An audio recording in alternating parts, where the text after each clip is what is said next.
Welcome back to the channel and welcome back to another edition of Props of the Week. And in this edition of Props of the Week, I'll be doing UFC 321, Aspinall versus Gane. And yeah, it's going to be unique, is the best I can put it, because I'm not in the country right now. So I can't really access DraftKings and FanDuel and et cetera, et cetera. And I'm not going to go through the hurdles of doing it anyway.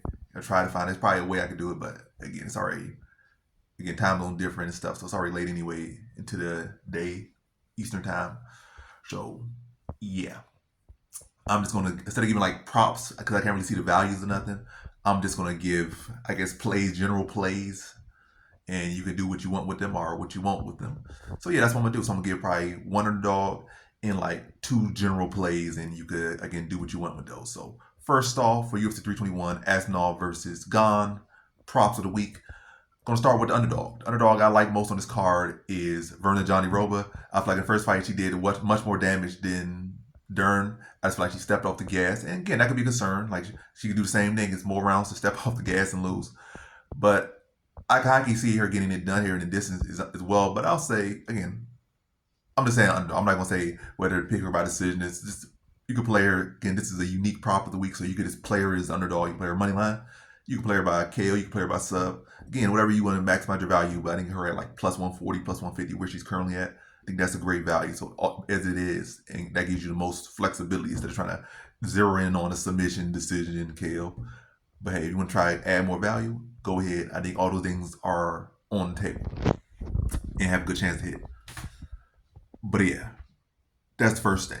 Second one is Nasrat Haqparast versus Quillian Salkid. I think Nasrat is at a value play right now. He's on like minus 102, minus 103, whatever, like very small favorite, extremely small favorite.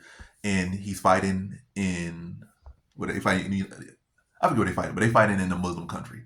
And he's undefeated in Muslim countries, even in fights that, he probably should go against him. So the fact that he's already had so much more, like he's still young enough himself in his prime, and he has already had these tough battles in the UFC. He has had tough wins, tough losses in the UFC at a high level.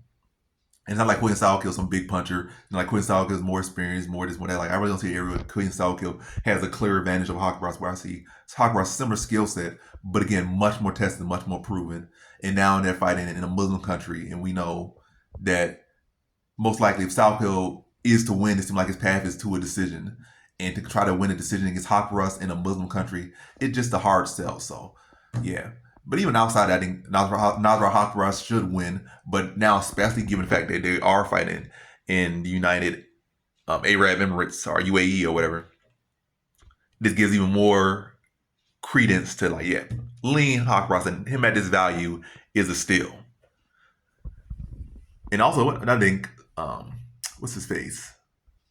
Queen Salke was fading in his last fight in the third round, getting teed off. Like he just started fading bad in that fight.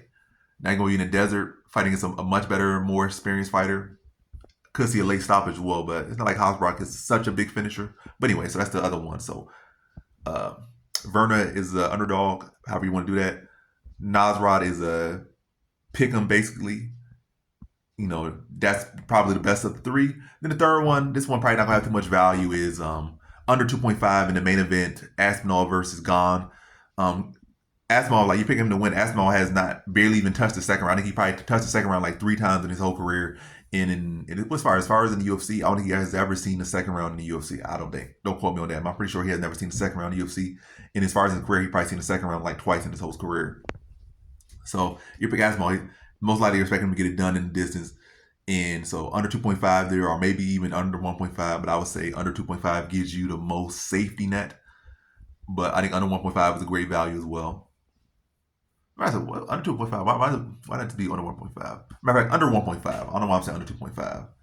Because under 2.5, that means going into the third. And the value on that, again, I can't see the value on that. I'm pretty sure the value on that probably like minus 500. I'm pretty sure. But hey, don't quote me. I can't even see it. So I'm pretty sure under 2.5 probably going to be like minus 500, whereas under 1.5 might be like minus 300. So yeah, under 1.5 actually. Under 1.5 in the main event. I can see this fight going into the second round. And then I'm just really going from under. I feel like under 2.5 is a lock. Under 1.5 is like probably like an average confidence. But I don't really want to give out a play where the value is that low, even though it's such a likely outcome. Under 2.5 is such a likely outcome.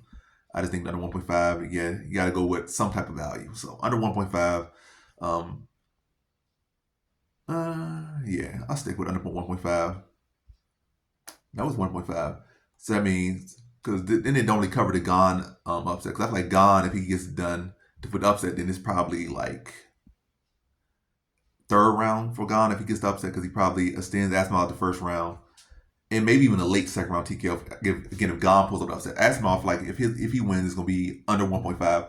But if he loses, it's probably gonna be like under, again, probably under 2.5. But hey, I'll go under 2.5. Let's roll with that. Not the most value, but seems like a lock. What could go wrong? Under 2.5. Gane versus Aspinall versus Gane. That covers both guys' most likely path to victory. Aspinall, if he most likely gets it done in round one and under 1.5. Gane, if he does pull off the upset, it's probably an extended factor where he extends about the first, maybe stops him late second, early, mid, third. That's probably like two likely outcomes. If Aspinall wins, this under 1.5. If Gane wins, it's probably like late second round, early to mid third round TKO. By the way, a little bit extended for Gane if he does win.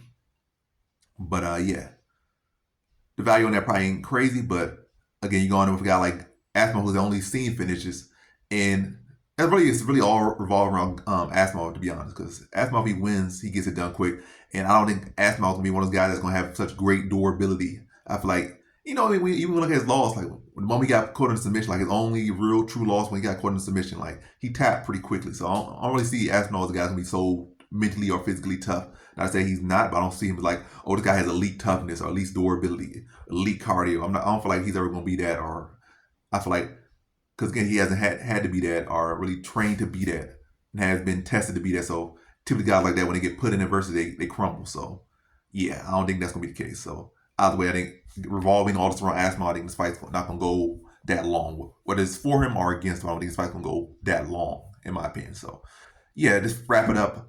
The Verna is underdog at like plus 140. Nasrat Haqparast, pick him odds. I think that's a steal. He's like minus 103, 105. So that's a still of a value in UAE. The third, this one really probably the most lock, but not much value. Under 2.5 in the main event, Aspinall versus Gane. Again, Aspinall either gets it done early or he wilts. So that's pretty much what I'm saying. So those have been my props of the week. A bit unique to other weeks, but just gotta do what you gotta do when you gotta do it. But yeah, that has been my props of the week for UFC 321, Aspinall versus Gane. Thanks for watching. Like, comment, subscribe, and come back for more videos. Peace.